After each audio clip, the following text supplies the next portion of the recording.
So in this lecture we are going to study definitions. Symbols we are going to describe only through examples. So symbols are basic building blocks. Strings are built using symbols and languages are built using strings. So symbols are basic building blocks for strings and languages. 0, 1, 2, A, B, C. These are simple examples of symbols. You can design your own symbols if required. Now coming to alphabet. Alphabet is non-empty finite set of symbols. It is denoted using sigma. Now whenever you have to design strings or languages, you can use symbols only from a given particular alphabet. So sigma 1 is one example of alphabet. It contains two symbols, 0 and 1. This is another example which contains 0, 1, A and B.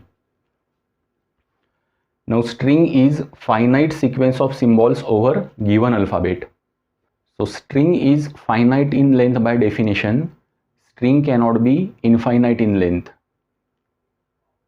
If you are given alphabet sigma 1 which contains 0 and 1, then you can design strings like 0, 1, 1, 0, 1. So sigma 2 contains A and B, then you can design strings like A, B, BB, ABA. Using alphabet which contains 0 and 1, you cannot design string like ABA because it contains symbols A and B. This alphabet does not contain symbols A and B. So to design string ABA, you require this alphabet. Now in TOC for various operations, we require a special string, that is string of length 0. It is called empty string or null string, and it is denoted as epsilon or lambda. So in this lecture series we are going to use epsilon. Now let's see one simple example. So if you are given two strings AB and epsilon, so if you join AB and then epsilon, then the result will be AB because epsilon is a zero length string. So AB dot epsilon will be AB. Now this is one particular notation which we use for convenience. When you say A power 2, it means a string which contains two A's. So string AA. A2B3 is 2 A's followed by 3 B's. So this is one single string. When you say B2 A3 B2, it means 2 B's followed by 3 A's followed by 2 B's. This is one single string. Now A power n B power n, this is not one string, it is form of the strings. Strings like AB, A2 B2, A3 B3, some number of A's followed by same number of B's. So these strings follow this form. Now when you say A power 0, it means 0 number of A's in the string, that is epsilon. So A power 0 is epsilon.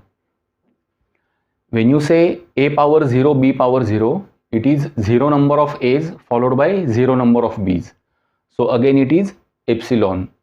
So this is when n is equal to 0. Now A power n B power n. So this is form of the string where some number of A's are followed by twice the number of B's. So strings like A B2, A2 B4, these strings follow this form.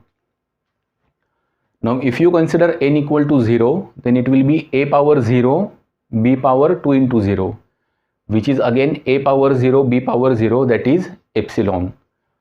So when n equal to 0, epsilon follows this form.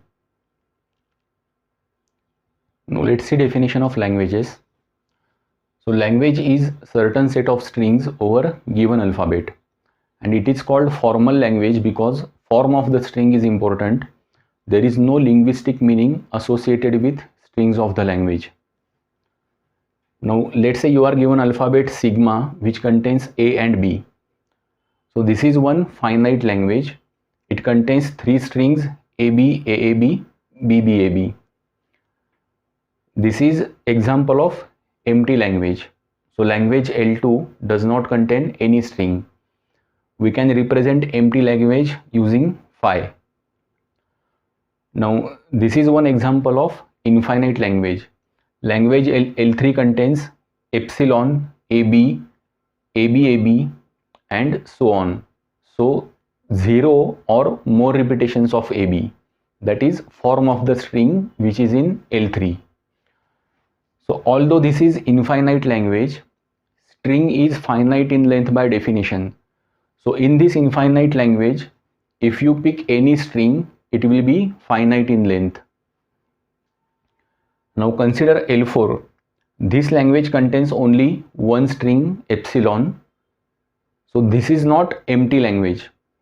This language contains one string. So epsilon is empty string and phi is empty set or empty language.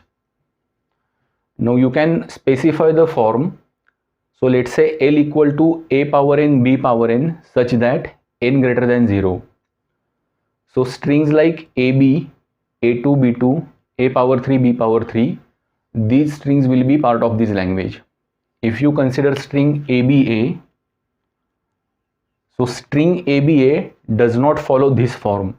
So string ABA is not part of L.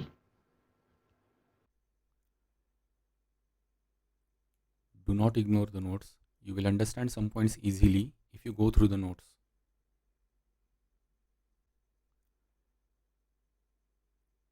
Do not ignore the notes. You will understand some points easily if you go through the notes. Now let's see length of the string. Length of the string is denoted like this. Length of string is simply number of symbols in the given string. Now if you consider W equal to AAB, then length of W is 3, or you can simply say length of AAB is 3. For U equal to ABAB, length of U is 4, or length of ABAB is 4.